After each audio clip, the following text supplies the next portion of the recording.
నమస్కారం. ప్రేక్షకులందరికీ శుభోదయం. ఈనాటి శుభయోగం శీర్షికన ఏలిన నాటి శని దోష తీవ్రతను తగ్గింపజేసుకోవటానికి ఎలాంటి ప్రత్యేకమైన స్తోత్రాలు పఠించాలో, ఏలినాటి శని దోషం తొలగింపజేసుకోవటానికి పాటించాల్సిన ముఖ్యమైన విధి విధానాలు ఏంటో పరిశీలిద్దాం. జ్యోతిష శాస్త్రపరంగా శని భగవానుడు ఏ రాశిలో సంచారం చేస్తున్నాడో ఆ రాశి వాళ్ళకి, ఆ రాశి ముందున్నటువంటి రాశి వాళ్ళకి, ఆ రాశి పక్కనున్నటువంటి రాశి వాళ్ళకి ఏలినాటి శని దోషం ఉంటుంది. ఏలిన నాటి శని దోషం వల్ల ఎప్పుడైనా సరే పనులు ప్రారంభించినప్పుడు ఆ పనులు బాగా ఆలస్యం అవుతూ ఉంటాయి. పనులు తొందరగా పూర్తి కావాలంటే ఏలినాటి శని దోషం నుంచి బయటపడాలి. ఏలినాటి శని దోషాన్ని తొలగింపజేసే శక్తి శని సప్తనామావళి స్తోత్రానికి ఉంది. కాబట్టి శనివారం సందర్భంగా ఎవరైతే శని సప్తనామావళి స్తోత్రాన్ని పఠిస్తారో వాళ్ళు త్వరగా ఏలినాటి శని దోషం నుంచి బయటపడవచ్చు. ఆ శని సప్తనామావళి స్తోత్రం ఏంటంటే నమో శనైశ్చరా పాహిమాం, నమో మందగమన పాహిమాం, నమో సూర్యపుత్ర పాహిమాం, నమో ఛాయాసుత పాహిమాం, నమో జ్యేష్ఠా పత్ని సమేత పాహిమాం, నమో యమ ప్రత్యధిదేవ పాహిమాం, నమో గృద్రవాహాయ పాహిమాం. దీన్ని శని సప్తనామావళి స్తోత్రము అనే పేరుతో పిలుస్తారు. ఈ సప్తనామాలలో ఉన్న అర్థాన్ని మనం పరిశీలిస్తే శనైశ్చర అంటున్నాం, అంటే మెల్లగా సంచరించే స్వామికి నమస్కారం. మందగమన, నెమ్మదిగా సంచరించే స్వామికి నమస్కారం. సూర్యపుత్ర, సూర్యుని కుమారుడైనటువంటి స్వామికి నమస్కారం. ఛాయాసుత, ఛాయాదేవి కుమారుడైన స్వామికి నమస్కారం. జ్యేష్ఠా పత్ని సమేత, జ్యేష్ఠాదేవిని భార్యగా కలిగినటువంటి శనైశ్చరుడికి నమస్కారం. యమ ప్రత్యధిదేవ అంటే అర్థం ఏంటంటే ప్రతి గ్రహానికి అధిదేవత ప్రత్యధిదేవత ఉంటారని మంత్రశాస్త్రంలో చెప్పారు. శని భగవానుడికి ప్రత్యధిదేవుడు యముడు, అందువల్ల యమ ప్రత్యధిదేవ అంటూ శని భగవానుడిని కీర్తిస్తున్నాం. గృద్రవాహాయ అంటే గద్దను వాహనంగా కలిగినటువంటి స్వామికి నమస్కారం అని అర్థం. దక్షిణ భారతదేశంలో కాకి శనైశ్చరుడికి వాహనంగా మనమందరం ప్రార్థిస్తే, ఉత్తర భారతదేశంలో గద్ద శనైశ్చరుడికి వాహనంగా అందరూ శని భగవానుడిని పూజిస్తారు. కాబట్టి గృద్రవాహాయ అంటే గద్దను వాహనంగా కలిగినటువంటి స్వామికి నమస్కారం అని అర్థం. ఇలా శని సప్తనామావళి శనివారం రోజు పఠించినట్లయితే, అది కూడా నవగ్రహాలకు సమీపంలో కూర్చొని పఠించినట్లయితే శని భగవానుడి సంపూర్ణమైన అనుగ్రహానికి పాత్రులై ఏలినాటి శని దోష తీవ్రతను తగ్గింపజేసుకోవచ్చు. ఏలినాటి శని దోషం నడుస్తున్నప్పుడు మందపల్లి శనైశ్చరుడిని దర్శనం చేసుకోవడం ద్వారా కూడా ఏలినాటి శని దోష తీవ్రతను తగ్గింపజేసుకోవచ్చు. ప్రతి శనివారము కూడా నవగ్రహాలకు ప్రదక్షిణలు చేయటం, రావి చెట్టుకు ప్రదక్షిణలు చేయటం, ఆంజనేయ స్వామికి ప్రదక్షిణలు చేయటం ద్వారా ఏలినాటి శని దోష తీవ్రతను తగ్గింపజేసుకొని సమస్త శుభాలను సిద్ధింపజేసుకోవచ్చు. రేపటి శుభయోగం శీర్షికన ఆదివారం సందర్భంగా సూర్యభగవానుడి సంపూర్ణమైన అనుగ్రహాన్ని సిద్ధింపజేసుకోవటానికి ఎలాంటి ప్రత్యేకమైన విధి విధానాలు పాటించాలో పరిశీలిద్దాం. నమస్కారం.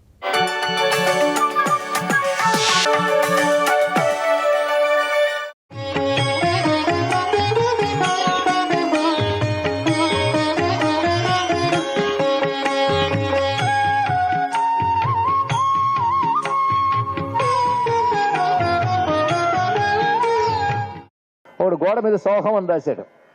అది చూసి ద్వైతికి కోపం వచ్చి దాని ముందు దా పెట్టాడు. అప్పుడేమైంది? దాసోహం అయింది. మళ్ళీ మరుసటి రోజు ముందు సోహం రాసిన ఆయన వచ్చాడు. ఓహో ఇలా ఉందా వీడి వ్యవహారం అని దాని ముందు సా పెట్టాడు. ఇప్పుడు సదా సోహం అయింది. అది చూసి మళ్ళీ మరుసటి రోజు ద్వైతి వచ్చి దా మళ్ళీ దాన్ని పెట్టాడు, ముందు పెట్టాడు. దాసోహం అయింది. ఇక్కడ మళ్ళీ వచ్చి వాడు సా పెట్టాడు, మళ్ళీ వీడు దా పెట్టాడు. సదా సోహం, దాసోహం ఇలా మిగిలిపోయి ఇంత చేస్తే ఎలా ఉందంటే గోడ ఖరాబ్ అయిందంతే, ప్రయోజనం లేదు. అందుకే ఈ గొడవలు మనకు అనవసరం. నువ్వు అమ్మవారి ముందు దాసుడనని శరణి వేడితే ముక్తినివ్వడం ఆవిడ పని, అది తెలుసుకోవాలి. ఇక్కడ యమే వైష వృణితే తేన లభ్య అని ఉపనిషత్తు చెప్తోంది. నువ్వు నిర్మలమైన అంతఃకరణంతో దాసభావం తెచ్చుకోవాలి. దాసభావం అంటే అర్థం ఏమిటి? దాసభావం అంటే కైంకర్యం. కైంకర్యం అంటే గురువు గారికి కాళ్ళు పీకితే కాళ్ళు పట్టడం, దాహం వేస్తే నీరు ఇవ్వడం. ఇక్కడ గురుమండల రూపంలో అమ్మవారికి మీరు నీరిస్తే ఆవిడకి దాహం ఉందా నీరు ఇవ్వడానికి? ఆవిడకి ఏమి ఇస్తారు మీరు? అందుకే నైవేద్యం పెట్టడం మానేశానంటే అనద్దు. అవి పెట్టాలి, అవన్నీ భక్తిభావం, అవి ఉండాలి. అమ్మవారికి ఆకలిస్తుంది, శివుడికి ఆకలిస్తుంది, విష్ణువుకి ఆకలిస్తుంది, అన్నం పెడతానని నిష్కపటమైన భక్తి, తల్లి పిల్లాడి పట్ల చూపించే ప్రేమ, దానికి కూడా ముక్తినిస్తాడు. అందులో ఏమీ సందేహం లేదు. మనం తింటున్నంతకాలం నైవేద్యం పెట్టాలి, మనం చూస్తున్నంతకాలం దీపం వెలిగించాలి, మనం కట్టుకున్నంతకాలం వస్త్రం ఇవ్వాలి, మనం ప్రకృతిని వినియోగించుకుంటున్న కాలం భగవంతుడికి సమర్పించి వినియోగించుకోవాలి. ఈ సిద్ధాంతం తిరుగులేనిది. అందుకే అద్వైత మత ప్రతిష్టాత అయిన ఆదిశంకర భగవత్పాదుల గారు కూడా తన మఠాలలో నిత్యం పూజలు పెట్టారు, ఆరాధనలు పెట్టారు, నైవేద్యాలు పెట్టారు. తాను ప్రతిష్ఠించిన ఆలయాల్లో ప్రతిష్ఠించిన యంత్రాలకి నైవేద్యాలు జరుగుతూనే ఉన్నాయి. కనుక లేనిపోని వేదాంతాలు విని పూజల్ని, పునస్కారాలని, భక్తిని అవమానించకూడదు. వాటిని సమన్వయించే తీరు యొక్క శ్లోకంలో స్థిరపరిచారు. అందుకే ఈ శ్లోక వ్యాఖ్యానం అత్యంత అవసరం. అమ్మవారి గురించేనే కాదు, మీరు ఏ దేవతా సిద్ధాంతంలోని సరిపోతుంది. భవానీ నువ్వు అంటే చాలమ్మా, నువ్వు అనుగ్రహించేస్తున్నావంటే దాసభావం మిగల్చట్లేదు వాడికి. అది అంటే ఆశ్రయించే వరకే దాసభావం, ఆశ్రయించే కమ్మ సోహం భావంలోకి తీసుకెళ్ళిపోతాం. ఇక్కడ ఆవిడ ఇస్తుంది అనుగ్రహం. అంటే అఖండ బ్రహ్మ భావన, జీవ బ్రహ్మక్య భావన ఈశ్వరానుగ్రహం వల్ల లభించాల్సిందే తప్ప నువ్వు తెచ్చుకోలేవు. నువ్వు కేవలం విచారణ చేస్తావు, దాసభావంతో శరణు వేడతావు. ఆ తల్లి అనుగ్రహం వల్లనే ముక్తి లభిస్తుంది. ముక్తి అనగా జీవ బ్రహ్మైక్యము, ముక్తి అనగా అఖండ బ్రహ్మ భావన. అక్కడ ఇంకా రెండు లేదు, ఒకటే ఉంది. అందుకే అద్వైతం అన్నారు. ముక్తావస్థలో, సాధనా దశలో దాసోహం. కానీ దాసోహం మనస్సులో ఉందా లేదా? వాడికి ఉంది కనుక కూర్చున్నాడు. దాసోభవం అతడు తొలగించుకోలేదు, అమ్మవారు తొలగించింది, అనుగ్రహించింది. అది దీని యొక్క భావం. ఏమిచ్చింది? పోనీ వాడి దాసుడు అన్నందుకు వీడికి మేడ, పొలాలు, డబ్బు ఇచ్చిందా? సాయుధ్య పదవిని ఇచ్చింది. ఎటువంటి సాయుధ్య పదవి అంటే బ్రహ్మేంద్రాది దేవతలు నీరాజనాలు ఇచ్చే సాయుధ్య పదవి. ఎందుకంటే దేవతలకు కూడా ముక్తి లేదు. దేవతలు మనకంటే శక్తివంతులు, లోకాలు నడుపుతుంటారు. కానీ ముక్తి సామాన్యమైంది కాదు. ముక్తికి కావలసిన భక్తి కూడా సామాన్యమైంది కాదు. అందుకు ప్రహ్లాదుడి భక్తిని వర్ణిస్తూ పోతన గారు అంటారు, అంభోజ గర్భాదు లభ్యసింపగలేని హరిభక్తి పుంభావమైన వాని. బ్రహ్మాదేవతలకు కూడా చేతకాని భక్తి ఉంది ఆయన దగ్గర. ఎందుకంటే ముక్తి రూపమైన భక్తి, అది పరాభక్తి. అది మామూలు భక్తి వేరు. రాక్షసులు దాడి చేస్తున్నారు, మమ్మల్ని కాపాడవయ్యా నారాయణ లేదా నారాయణి అనేవాళ్ళు దేవతల భక్తులే, కానీ వాళ్ళు సకామ భక్తులు. ఆ భక్తి కాదు ఇక్కడ. అందుకే ముక్తి భక్తి అనే దేవతలకు కూడా దొరకదు గనక ముక్తి పొందినవాడు బ్రహ్మముతో ఐక్యం చెందాడు. ఆ బ్రహ్మమునే దేవతలు కూడా ఆరాధన చేస్తున్నారు, ఆ పరమేశ్వరిని, ఆ జగన్మాతని. కనుక ముక్తి పొందినవాడు ఐక్యమైపోయాడు గనక అమ్మవారికి ఇచ్చే హారతి ఐక్యమైన జీవుడికి కూడా చేరుతున్నది అని మాట చెప్పారు. అందుకు ముకుంద బ్రహ్మేంద్ర స్ఫుటముకుట నీరాజిత పదం. దీన్ని బట్టి అమ్మవారిచ్చే కైవల్యం ఏంటంటే దేవతలకు కూడా దొరకనటువంటి మోక్షం అమ్మవారిని దాసభావంతో కొలుచుకునే వాడికి లభిస్తుంది అని దీన్ని ప్రతిపాదన చేశారు. అది అమ్మ కారుణ్యం వల్ల లభిస్తుంది. నువ్వు దాసభావంతో ఆశ్రయించడం మాత్రమే నీ పని. ఎంత అందంగా చెప్పారు ఇక్కడ. ఇందులో ఉన్న గొప్ప వాక్యం భవాని. అది ఇందులో ఉన్న గొప్ప విశేషం. ఇంకేదైనా పదం తీసుకోవచ్చు కదా, కానీ భవానీ వాక్యం చాలా గొప్పదయ్యా అని చెప్పారు. అలాగని మిగిలిన నామాలు కాదని కాదు, మీరు అవకాశం ఇవ్వాలి. కానీ ప్రతి నామం ఎంత గొప్పదో చెప్పాలంటే మళ్ళీ 1000 రోజులు కావాలి. ఎందుకంటే అమ్మవారికి 1000 నామాలు కనుక అంత ఉంది ప్రతి నామానికి. ప్రస్తుతం భవాని, భవాని అనే శబ్దానికి ఉన్న ప్రత్యేకత ఎంత గొప్పదంటే శంకర భగవత్పాదులకు అత్యంత ప్రీతిపాత్రం. కానీ భవాని శబ్దానికి అర్థం ఏంటో చూడాలి.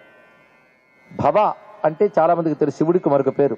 ఆయనకి మాత్రం పేరు ఎందుకు వచ్చింది అంటే భవతీతి భవ, ఉన్నవాడు, కలిగినవాడు, కలిగించినవాడు. రెండు, ఉన్నవాడు, ఉంచేవాడు అని అర్థం. ఆయనకి ఉన్నవాడంటే ఎప్పుడు ఉండేవాడైనా, అంటే శాశ్వతమైన వాడు అని అర్థం. ఉంచేవాడంటే జగత్తునుంచుతున్నాడు. ఆయన ఎవరు కలిగించలేరు, ఆయనే కలిగి ఉంటాడు. లేకపోతే భగవంతుని మనం పుట్టిస్తామండి, భగవంతుని మనం తయారు చేయలేం, పుట్టించలేం. కానీ ఆయన జగత్తును తయారు చేస్తున్నాడు.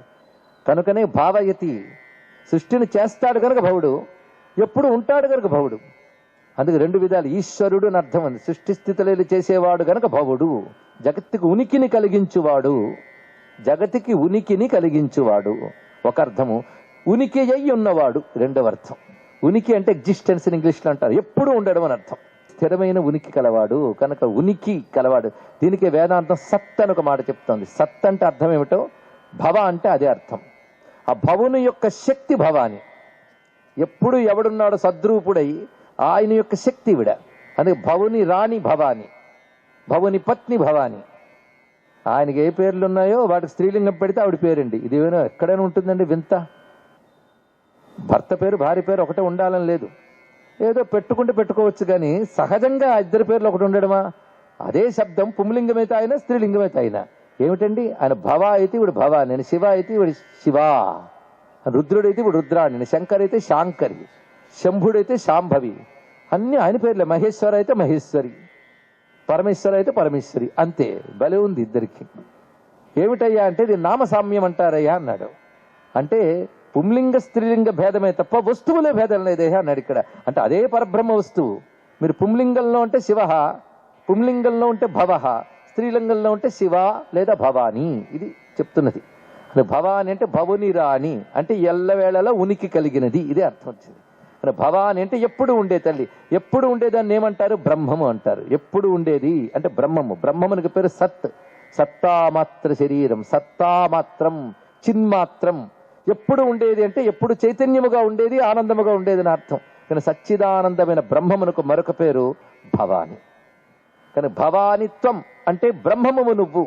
నీకు బ్రహ్మము నువ్వు అని అమ్మవారికి ఎరుక కలిగితే ఉండేది అమ్మవారి అయినప్పుడు ఉండిపోయే జీవుడు కొనుక్కుందా? ఉండే అమ్మ కొనుక్కుందా? ఆవిడే శాశ్వతం ఎన్నుకున్నప్పుడు ఇతను ఇంకేమవుతాడు? ఉన్న తల్లి సత్యం అని ఎరుక కలిగాక తన ఉనికి మిథ్య, అమ్మ ఉనికి సత్యం. ఇది బ్రహ్మసత్యం జగన్మిథ్య అంటే అర్థం. కనుక బ్రహ్మస్వరూపిణి అనే జ్ఞానం భవానిత్వం మాటలో ఉందయ్యా. అని భవానీ నామ అంత విశేషం. అంతేకాదు ఉన్న తల్లి అని అర్థం తీసుకుంటే మాటి మాటికి భవాని అంటే ఉన్న తల్లి. ఏ కష్టం వచ్చినా భవాని అనుకోండి, ఉన్నది ఉన్నది ఉన్నది అని అర్థం ఇక్కడ. అంటే అమ్మ ఉంది, అమ్మ ఉంది, అమ్మ ఉంది అని భావం కలుగుతుందా లేదా? అది భవాని అనుకుంటే అమ్మ ఉంది. అంత శక్తి ఉందండి ఈ భవానీ నామంలో. అంటే భవానీ భావనాగమ్య భవారణ్య కుటారిక భద్రప్రియ భద్రమూర్తిర్ భక్త సౌభాగ్యదాయిని భక్తిప్రియ భక్తివశ్య భక్తిగమ్య భయాపహ శాంభవి. మొత్తానికి భకారనామాలన్నీ భవానీ తత్వాన్ని చెప్తున్నాయా అంటూ లలితాశాస్త్ర వ్యాఖ్యాతలు దాని రహస్యనామం అని చెప్పారు ఇక్కడ. అటువంటి తల్లి. సర్వం శ్రీ లలితా మహాత్రిపుర సుందరి చరణారవిందార్పణమస్తు. స్వస్తి.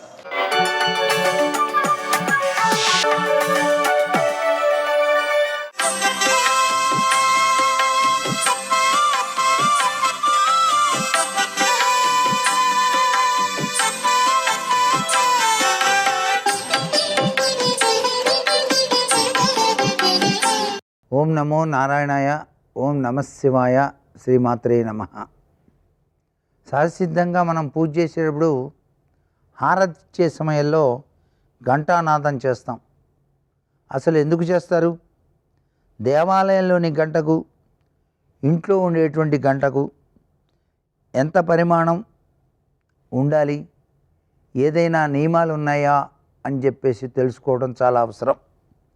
పూజాఫలాన్ని శుభాన్ని కలిగించే దేవతలకు ఆహ్వానం పలుకుతూ పూజా విఘ్నకారకులైన రాక్షసులను పారద్రోలడానికి ఘంటానాదం చెయ్యాలి అని చెప్పేసి ఆగమశాస్త్రాలు తెలియజేస్తున్నాయి.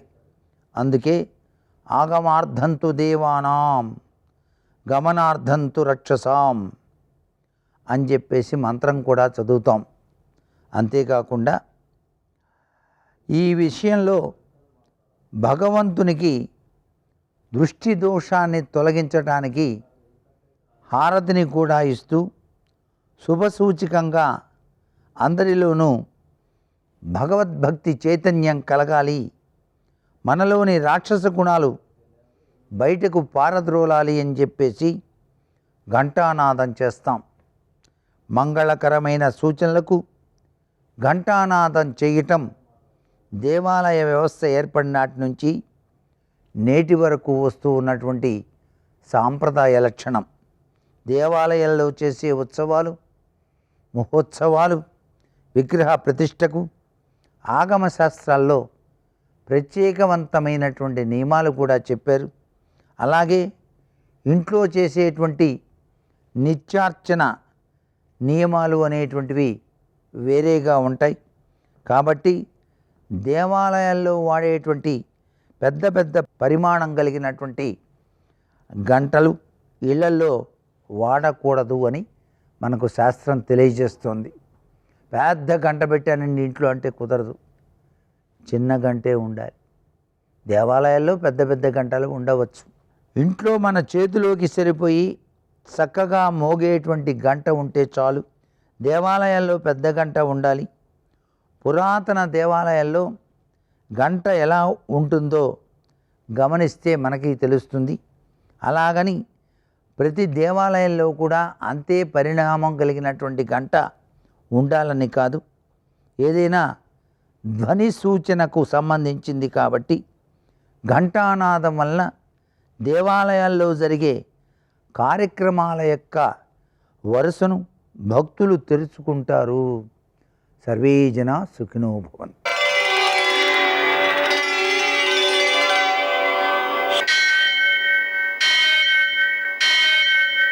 సహస్రశీరుషం దేవం విశ్వాక్షం విశ్వశంభువం విశ్వం నారాయణం దేవమక్షరం పరమం పదం విశ్వతః పరమాం నిత్యం విశ్వం నారాయణగుం హరిం విశ్వమేవేదం పురుషస్తద్విశ్వముపజీవతి పతిం విశ్వస్యాత్మేశ్వరం శాశ్వతం శివమచ్యుతం నారాయణం మహాజ్ఞేయం విశ్వాత్మానం పరాయణం.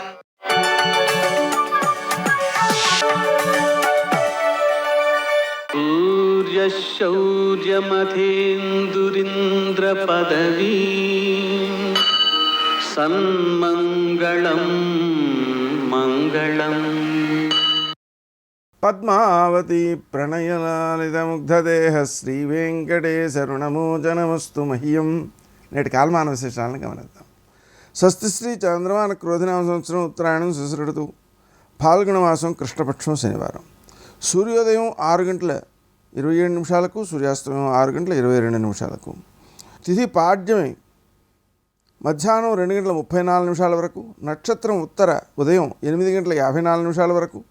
వర్జం సాయంకాలం 6:18 నుంచి 8:05 వరకు. దుర్ముహూర్తం ఉదయం 6:27 నుంచి 8:02 వరకు. అమృతకాలం తెల్లవారుజామున 5:02 నుంచి మరుసటి సూర్యోదయం తర్వాత ఉదయం 6:50 వరకు. రాహుకాలం శనివారం కాబట్టి ఉదయం 9 నుంచి 10:30 వరకు. అష్టకౌర్గరీత్యా శుభప్రదమైన సమయం మధ్యాహ్నం 11:40. నేటి విశేషం శనివారం. ఈరోజు శనివారం కాబట్టి సూర్యోదయానికి ముందే నిద్రలేచి స్నానం చేయాలి. ఎందుకంటే సూర్యోదయంతో దుర్ముహూర్తం ప్రారంభమవుతుంది కాబట్టి. ఆ తర్వాత శంకరునికి శివుడికి 1 కేజీ నువ్వుల నూనెతో అభిషేకం చేయడం, 1/2 కేజీ నల్ల నువ్వులతో పూజ చేయడం, నువ్వులు ఆవులకు పెట్టడం, ఆ నూనెలో పసుపు కలిపి ఆవులకు ఒళ్ళంతా రాయడం, అలాగనే ఆంజనేయ స్వామికి ప్రదక్షిణాలు చేయడం, హనుమాన్ చాలీసా పారాయణ చేయడం, అప్పాలు నివేదన చేయడం, తమలపాకులతో పూజ చేయడం మొదలైనటువంటి చర్యల ద్వారా ఆయన యొక్క అనుగ్రహంతో సకల గ్రహ దోషాలని అధిగమించి బుద్ధి, బలం, యశస్సు, ధైర్యం, నిర్భయం, అలాగే అనారోగ్యాలు లేకుండా ఉండడం మొదలైనటువంటి సత్ఫలితాలని మనం పొందగలుగుతాం. అలాగనే వెంకటేశ్వర స్వామికి దీపారాధన చేయడం ద్వారా అన్ని కష్టాలను కూడా అధిగమించేటువంటి శక్తి ఏర్పడుతుంది. నేటి ఆణిమిత్యాలు.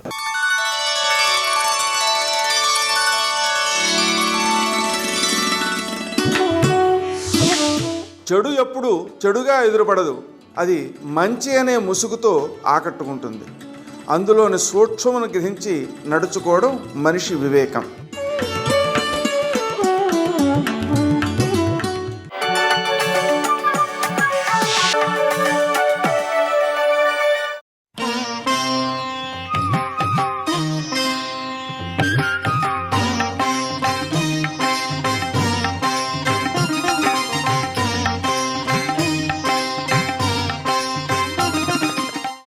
భాస్కరరాయల వారిని అడిగాడు, అయ్యా మీకు నేను ఏం చేసి పెట్టాలని అడిగాడు.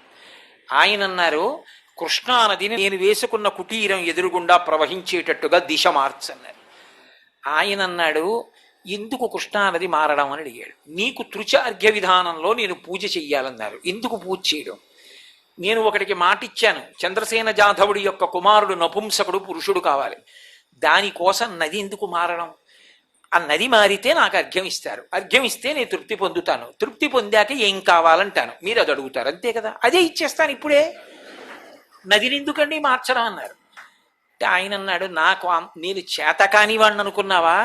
నేను పూజించకముందే నువ్వు ఇస్తే పుచ్చుకోవడానికి బిచ్చగాడినా? నేను అడిగింది చెయ్యి, నదిని కుటీరం ముందు నుంచి ప్రవహింపచేయి అన్నాడు. ఆయన అన్నారు, అది నేను చెయ్యకూడదండి, నియమం ఉంటుంది లోకంలో. బ్రహ్మగారు ఈ సృష్టి చేసినప్పుడు నదులు ఎటు ప్రవహించాలో, నదములు ఎటు ప్రవహించాలో నిర్ణయం చేశారు. ఆ మార్గంలోనే వెళ్ళాలి తప్ప ఇంకొక మార్గంలో వెళ్ళకూడదు.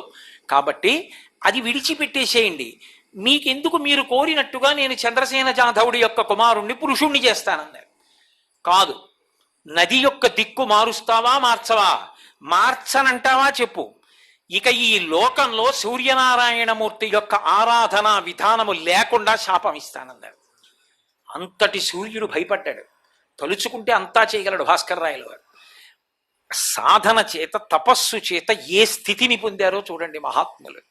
ఆయన అన్నాడు, మీరు కోరినట్లే కృష్ణానది మీ ముందు నుంచి ప్రవహిస్తుంది, అలాగే నన్ను త్రిచార్ఘ్య విధానంలో తృప్తిపరచండి, అప్పుడే మళ్ళీ వచ్చి మీ కోరిక తీరుస్తా.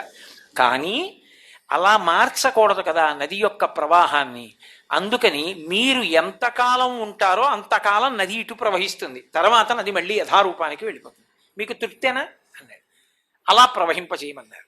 అప్పుడు నది ఆయన కుటీరం ముందు నుంచి వచ్చింది. ఇప్పటికీ భాస్కర రాయల వారు కోరినందుకు కృష్ణానది ఆయన పర్ణశాల ముందు నుంచి వెళ్ళింది అనడానికి ఇసుక పర్రలు సాక్ష్యం చెప్తాయిట. తర్వాత మళ్ళీ సూర్యుడు ఆయన పట్ల ప్రసన్నుడయ్యాడు ఆయన చేసిన త్రిచార్ఘ్య విధానానికి. ఏం కావాలన్నాడు. చంద్రసేన జాధవుడి కుమారుణ్ణి పురుషుణ్ణి చేయమన్నాడు. ఆ పిల్లవాడు పురుషుడైపోయాడు. మహారాజు సంతోషించి ఆయనకు అగ్రహారాలు ఇచ్చాడు. ఆ అగ్రహారాలన్నీ చింత చెట్లతో ఉంటాయి. ఆయన వాటిని బ్రాహ్మణులకు ఇచ్చేశారు. ఇచ్చేసి ఒక మాట చెప్పారు, ఇక్కడ పండినటువంటి చింతపళ్ళు, చింత చెట్లకి కాసిన కాయలు 1 రూపాయి కోరుకోకుండా తమ కొరకు వాడుకోవాలి, లేదా ఇతరులకు దానం చెయ్యాలి. తప్ప ఎవడైనా ఇందులో 1 రూపాయి కోసం 1 చింతకాయ ఇచ్చినా సరే అందులో పురుగులు ఉంటాయని శాపం ఇచ్చారు. ఇప్పటికీ 1 పావలా పుచ్చుకుని చింతకాయ ఇస్తే అందులో పురుగులు ఉంటాయిట. కోసి ఎవరికైనా ఇస్తే చింతకాయ బాగుంటుంది. భాస్కర రాయల వారికి ఇచ్చినటువంటి వరం అని చెప్తారు. సర్వం శ్రీ ఉమామహేశ్వర పరబ్రహ్మార్పణమస్తు. స్వస్తి.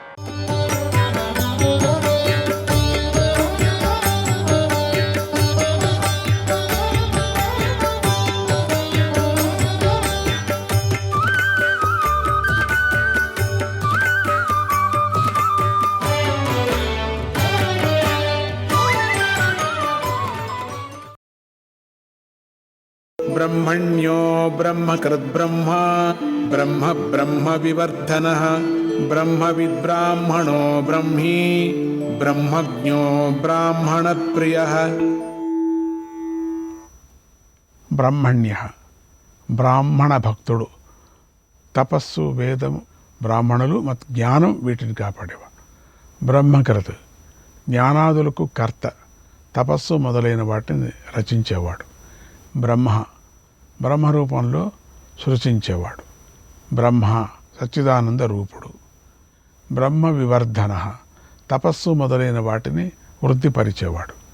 బ్రహ్మవిత్ వేద విదుడు అంటే వేదమును, వేదార్థమును పూర్తిగా తెలిసినవాడు.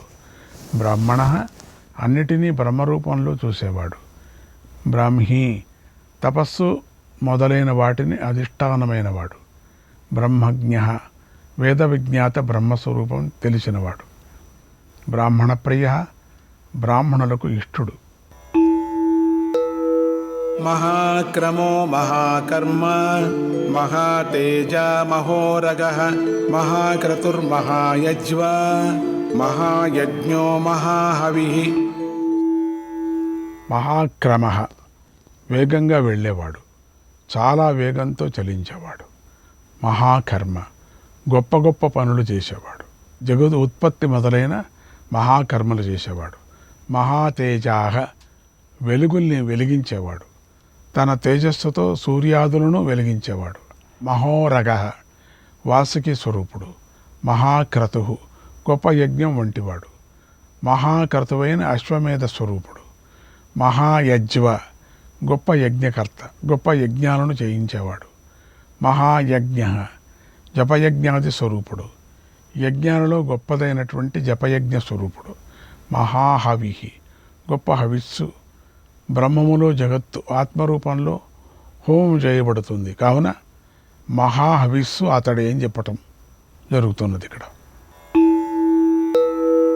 స్తవ్యస్తవ ప్రియ స్తోత్రం స్తుతిస్తోతారణ ప్రియ పూర్ణ పూరయిత పుణ్య పుణ్యకీర్తిరనామయ. స్తవ్య అందరి చేత స్తుతింపదగినవాడు. స్తవప్రయ స్తోత్రాలను ఇష్టపడేవాడు. స్తుతితో ప్రసన్నుడయ్యేవాడు. స్తోత్రం స్తోత్ర స్వరూపుడు. భగవంతుని కీర్తింతే స్తోత్ర రూపమైనవాడు. స్తుతి స్తోత్ర రూపుడు. స్తోత స్తోత్రం చేసేవాడు. రణప్రియ యుద్ధమంటే ఇష్టపడేవాడు. పూర్ణ పరిపూర్ణుడు.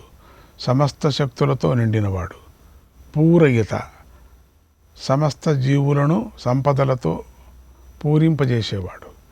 పుణ్య పవిత్రుడు. స్మరిస్తే చాలు పాపుల పాపాలను నశింపజేసే పుణ్యాత్ముడు అంటే పుణ్యుడు. పుణ్యకీర్తి పవిత్రమైన కీర్తి గలవాడు. పుణ్యప్రదమైన కీర్తి గలవాడు. అనామయ రోగరహితుడు. ఆది వ్యాధులు లేనివాడు. మనోజవస్తీర్థకరో వసురేతా వసుప్రదః వసుప్రదో వాసుదేవో వసుర్వసుమనాహవిః. మనోజవ మనోవేగం కలవాడు. తీర్థకర సమస్త విద్యోపదేశకుడు. విద్యలన్నిటినీ చెప్పినవాడు, ఉపదేశించినవాడు కూడా. వసు రేతాహ హిరణ్మయ పురుషుడు. సువర్ణమయమైన రేతస్సు కలవాడు. వసు ప్రద ధన ప్రదాత భక్తులకు ఎక్కువ ధనమును ఇచ్చేవాడు. వసు ప్రద మోక్ష ఫలమును ఇచ్చేవాడు. వాసుదేవ వసుదేవుడి యొక్క పుత్రుడు. వసు అందరి అంతఃకరణలో నివసించేవాడు. వసు మనాహ సమానంగా అందరి మనస్సుల్లో ఉండేవాడు. వసు సకల విషయాలు కల మనస్సు కలవాడు. హవిస్వరూపమైనవాడు. సద్గతి సత్కృతి సత్తా సద్భూతి సత్పరాయణ శూరసేనో యదుశ్రేష్ఠ సన్నివాస సుయామున. సద్గతి సాధువులకు గతి అయినవాడు. బ్రహ్మజ్ఞానులు పొందదగిన సాధనమైనవాడు. సత్కృతి రక్షాది కార్యాలు చేసేవాడు. జగద్రక్షణమనే జగత్కార్యం చేసేవాడు. సత్తా ఎప్పుడూ ఉండేవాడు. సదా కనిపించే సత్తా స్వరూపుడు. సద్భూతి అనేక రూపాలలో ఉండేవాడు. ఎన్నో రూపాల్లో ఎన్నో విధాలుగా కనిపించేవాడు. సత్పరాయణ సత్పురుషులకు ప్రాప్తి స్థానమైన వాడు. సత్పురుషులు పొందదగిన స్థానం. శూరసేన హనుమదాది శూరులు తన సేవలో ఉన్నవాడు. యదుశ్రేష్ఠ యదువంశంలో శ్రేష్ఠుడు. సన్నివాస సత్పురుషులకు ఆశ్రయుడు. సుయామున యమునా తటవాసులైన గోపాలురులో అందగాడు. భూతావాసో వాసుదేవ సర్వాసు నిలయో నలః దర్పః దర్పదో దృప్తో దుర్ధరోధా పరాజితః. భూతవాస సమస్త ప్రాణులకు నివాస స్థానమైనవాడు. వాసుదేవ వసుదేవుని కుమారుడు. తన మాయతో జగత్తును కప్పిన దేవుడు. సర్వాసు నిలయ సకల ప్రాణులకు ఆధారమైనవాడు. అనలహ అపార శక్తి సంపదలు గలవాడు. దర్ప గర్వహంత అధర్మాత్మల గర్వాన్ని అడిచినవాడు. దర్పద భక్తులకు ఉత్సాహప్రదుడు. ధర్మాత్మలకు సంతోషనిచ్చేవాడు. దృప్త నిత్యము ఆనందమగ్నుడు. దుర్ధర ధరింపశక్యం కానివాడు. ఉపాధిరహితుడు అవటం వల్ల జనులచే ధ్యానింపశక్యం కానివాడు. అపరాజిత అపరాజితుడు ఇతరుల చేత జయింపబడనివాడు. విశ్వమూర్తిర్మహామూర్తిర్దీప్తమూర్తిరమూర్తిమాన్ అనేకమూర్తిరవ్యక్తః శతమూర్తిః శతాననః. విశ్వమూర్తి విశ్వస్వరూపుడు. విశ్వమే తన రూపంగా గలవాడు. మహామూర్తి పెద్ద రూపమున్నవాడు. ఆదిశేషుడిపై పవళించే పెద్ద రూపం గలవాడు. దీప్తమూర్తి ప్రకాశించే జ్ఞానమయ రూపం గలవాడు. అమూర్తిమాన్ నిరాకారుడు. అనేకమూర్తి ఎన్నో రూపాలున్నవాడు. అవ్యక్త ప్రకటం కానివాడు. ఎన్నో రూపాలను ధరించినప్పటికీ ఇలాంటి వాడని స్పష్టంగా చెప్పటానికి వీలు కానివాడు. శతమూర్తి, శతరూపుడు, 100 రూపాలు గలవాడు. శతానన, శతముఖుడు, ఎన్నో ముఖాలు గలవాడు. ఏకోనైకः సభః కిం యత్తత్పదమనుత్తమం లోకబంధుర్లోకనాథో మాధవో భక్తవత్సలః. ఏకః, అద్వితీయుడు, ఎటువంటి భేదభావాలు లేనివాడు. నైకః, అనేకుడు, అవతార భేదాలతో బహురూపుడు. సవః, సోమయజ్ఞాత్మకుడు, యజ్ఞరూపుడు. కః, సుఖస్వరూపుడు. కిం, బ్రహ్మస్వరూపుడు. యత్, స్వతః సిద్ధుడు. తత్, విస్తరించేవాడు, వ్యాపించేవాడు. పదమనుత్తమం, పరమపద స్వరూపుడు, ఉత్తమ స్థానమైనవాడు. లోకబంధు, ప్రాణిబంధువు, లోకలందరికీ చుట్టము. లోకనాథ, లోకనాథుడు, లోకులచే యాచించబడేవాడు. మాధవ, లక్ష్మీపతి, మధువంశంలో పుట్టినవాడు. భక్తవత్సల, భక్తుల పట్ల ప్రేమ గలవాడు. సువర్ణవర్ణో హేమాంగో వరాంగశ్చందనాంగది వీరః విషమశూన్యో కృతాశీరచలశ్చలః. సువర్ణవర్ణ, బంగారు వర్ణం కలవాడు. హేమాంగ, బంగారు శరీర భాగాలున్నవాడు. వరాంగ, శ్రేష్టమైన శరీర అవయవాలున్నవాడు. చందనాంగది, చందనాన్ని అంగదాల్ని ధరించేవాడు. గంధం పూసిన భుజకీర్తులు గలవాడు. వీర, అసుర నాశకుడు, అసుర వీరులను చంపినవాడు. విషమ, సాటిలేనివాడు. శూన్య, విశేషణరహితుడు, ఆకాశంలాగా భేదాలు లేనివాడు. ఘృతాశీహి, ఆశ్రితులకు ఆశిష్యులిచ్చేవాడు. కోరికలు లేనివాడు. అచలహ, అచలుడు, జ్ఞానాదుల నుండి కదలనివాడు. చలహ, చలుడు, వాయురూపుడై చలించేవాడు. అమానీమానదో మాన్యో లోకస్వామీ త్రిలోకధృత్ సుమేధా మేధజో ధన్యః సత్యమేధాధరాధరః. అమాని, మానాన్ని కోరనివాడు, తనదనే అభిమానం లేనివాడు. మానద, ఇతరులకు అభిమానాన్నిచ్చేవాడు. మాన్య, పూజ్యుడు, అంటే పూజింపదగినవాడు. లోకస్వామి, లోకాలకు ప్రభువు. త్రిలోక దృక్, ముల్లోకాల్ని ధరించేవాడు. సుమేధా, గొప్ప మేధావి, చక్కని బుద్ధి గలవాడు. మేధజ, యజ్ఞంలో వ్యక్తమయ్యేవాడు, యాగంలో పుట్టినవాడు. ధన్య, ధన్యుడు, కార్యము నెరవేర్చినవాడు. సత్యమేధా, సత్యబుద్ధి గలవాడు, వ్యర్థము కాని బుద్ధి గలవాడు. ధరాధర, అనంత రూపంలో భూమిని మోసేవాడు. శేషుడు మొదలైన రూపాల్లో భూమిని ధరించినవాడు. తేజో వృషోద్యుతిధరః సర్వశస్త్రభృతాంవరః ప్రగ్రహో నిగ్రహో వ్యగ్రో నైకశృంగో గదాగ్రజః. తేజోవృష, తేజస్సును వర్షించేవాడు. తన భక్తులపై ఆనందమయ తేజస్సును వర్షంలా కురిపించేవాడు. ద్యుతిధర, కాంతిమంతుడు, పరమకాంతిని ధరించేవాడు. సర్వశస్త్రభృతాం వరః, శస్త్రధారులందరిలోనూ శ్రేష్ఠుడు. ప్రగ్రహ, భక్తుల కానుకలను స్వీకరించేవాడు. నిగ్రహ, అంతటినీ నిగ్రహించేవాడు. వ్యగ్రహ, భక్తుల కోరికలు తీర్చటంలో లగ్నమయ్యేవాడు. నైకశృంగ, శబ్దబ్రహ్మస్వరూపుడు, 4 శృంగాలు గలవాడు. గదాగ్రజ, గదునికి అన్న. చతుర్మూర్తిశ్చతుర్బాహుశ్చతుర్వ్యూహశ్చతుర్గతిః చతురాత్మా చతుర్భావశ్చతుర్వేద విదేకపాత్.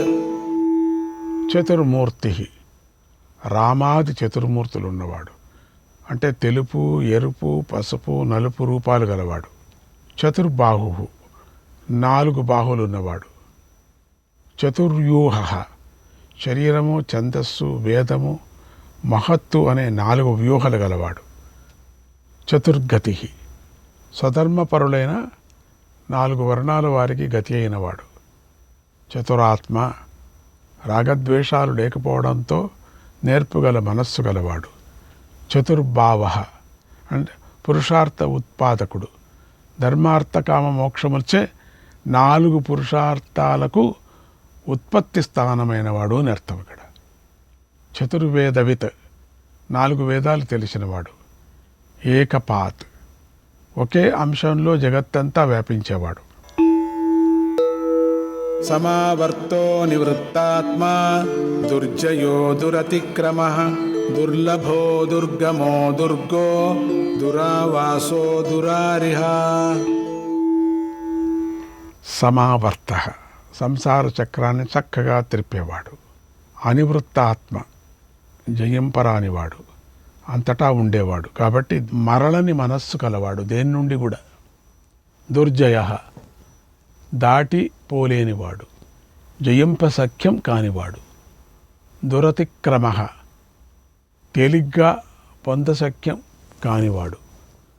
భయంతో సూర్యాదులు కూడా అతడు ఆజ్ఞను మించరు, అతిక్రమించరాని ఆజ్ఞ కలవాడు.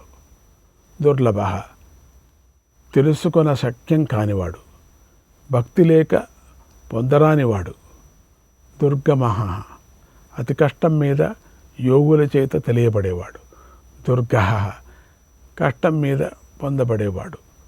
దురావాస, హృదయంలో ధరించాలంటే ప్రయాస పెట్టేవాడు. అతి కష్టం మీద యోగుల మనస్సులో నిలుపదగినవాడు. దురారిహ, దుష్టులైన శత్రువులను వధించేవాడు. శుభాంగో లోకసారంగః సుతంతుస్తంతువర్ధనః ఇంద్రకర్మా మహాకర్మా కృతకర్మా కృతాగమః. శుభాంగ, శుభప్రదమైన శరీరం గలవాడు. లోకసారంగ, లోకసారాన్ని గ్రహించేవాడు. సుతంతు, మంచి విశ్వతంతువు కలవాడు. సుందరమైన విశ్రుతమైన ప్రపంచం గలవాడు. తంతువర్తన, జగత్సూత్రాన్ని పెంపొందించేవాడు, జగత్తును వృద్ధి పొందించేవాడు. ఇంద్ర కర్మ, ఇంద్రునితో సమానంగా కర్మలు చేసేవాడు. మహాకర్మ, గొప్ప గొప్ప పనులు చేసేవాడు.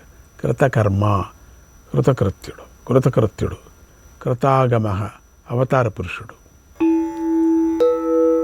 ఉద్భవ సుందర సుందో రత్ననాభ సులోచన అర్కో వాజసన శృంగీ జయంత సర్వ విజయీ. ఉద్భవ, స్వేచ్ఛగా పుట్టేవాడు, తన ఇష్టం వచ్చిన జన్మను పొందేవాడు. సుందర, అందమైనవాడు, పరమసుందరుడు. సుంద, కరుణామయుడు, పరమ కరుణాశీలుడు. రత్ననాభ, రత్నం వంటి నాభి గలవాడు. సులోచన, అందమైన కళ్ళున్నవాడు, చక్కని చూపు, జ్ఞానము గలవాడు. అర్క, బ్రహ్మాదులకు పూజ్యుడు, బ్రహ్మాదులచే కూడా పూజింపదగినవాడు. వాజసన, యాచుకల కోరికలు తీర్చేవాడు, యాచుకలకు అన్నమిచ్చేవాడు. శృంగి, ప్రళయంలో కొమ్ములున్న మీనంగా ఉండేవాడు శృంగి. జయంత, జయశీలుడు, శత్రువులను పూర్తిగా జయించేవాడు. సర్వ విజయీ, అందరినీ జయించేవాడు. సర్వ విషయ విజ్ఞానం కలిగి అందరినీ జయించినవాడు. సువర్ణబిందురక్షోభ్య సర్వవాగీశ్వరేశ్వర మహాహ్రదో మహాగర్తో మహాభూతో మహానిధి. సువర్ణబిందు, ఓంకారాత్మకుడు, సువర్ణమయములైనటువంటి అవయవాలు గలవాడు. అక్షోభ్య, క్షోభను పొందనివాడు, వేటి చేతను కూడా కలవరపరచనివాడు, అంటే దేన్ని భయపడినటువంటి వాడు. సర్వవాగీశ్వరేశ్వర, బ్రహ్మాదులందరికీ ఈశ్వరుడు. మహాహ్రద, పరమానంద సరస్సు అతడిలో ప్రవేశించి బ్రహ్మానందాన్ని అనుభవిస్తారు. మహాగర్త, గొప్ప రథము ఉన్నవాడు, మహారథము గలవాడు. మహాభూత, ఎప్పటికీ నశించని వ్యక్తి, కాలత్రయమందు ఎప్పుడు కష్టము కానివాడు. మహానిధి, అందరికీ నివాస స్థానమైనవాడు. కుముదః కుందరః కుందః పర్జన్యః పావనో నిలః అమృతాశోమృతవపుః సర్వజ్ఞః సర్వతోముఖః. కుముదః, భారాన్ని తగ్గించి భూమిని సంతోషింపచేసేవాడు.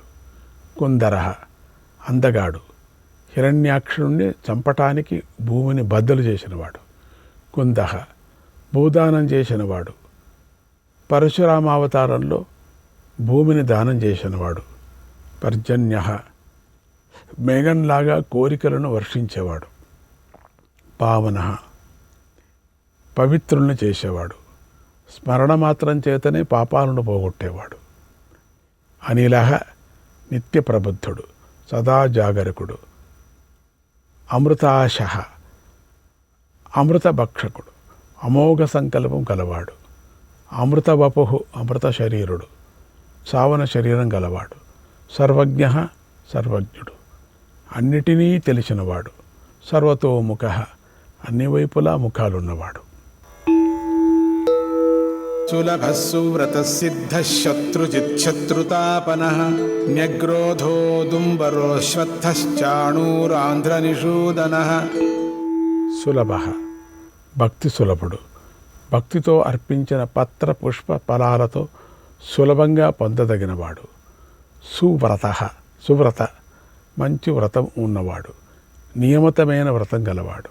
సిద్ధః, సమస్త సిద్ధులున్నవాడు, స్వభావంతోనే సకల సిద్ధులు గలవాడు.